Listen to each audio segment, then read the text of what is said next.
Welcome to Penrose Learning, where we make understanding easy. In this video, I will explain how to make Ethiopian pasta sauce. First, gather your essential ingredients. You'll need 1 large onion, 3 cloves of garlic, and a piece of fresh ginger.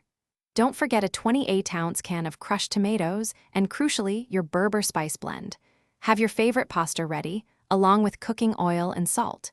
These simple items are the foundation for a truly flavorful meal. Now, let's build that incredible flavor base. Start by finely chopping 1 large onion, 3 cloves of garlic, and a small piece of ginger. Heat 2 tablespoons of cooking oil in a pot and sauté these aromatics until they're soft and fragrant.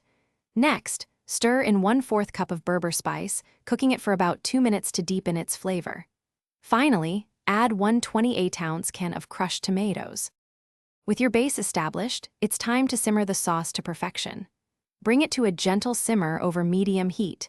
If you prefer a thinner consistency, add 1/2 cup of water or vegetable broth. Season with 1 teaspoon of salt and a pinch of black pepper, adjusting to your taste. Let the sauce cook for at least 20 minutes, stirring occasionally, allowing all those wonderful flavors to meld. Finally, it's time to bring it all together and enjoy your delicious creation. Cook your favorite pasta according to package directions until it's perfectly al dente. Drain the pasta well, then toss it directly with the warm Ethiopian sauce. For an extra touch, garnish with fresh cilantro or parsley. Serve immediately and savor the rich, aromatic flavors of your homemade Ethiopian pasta sauce. Enjoy.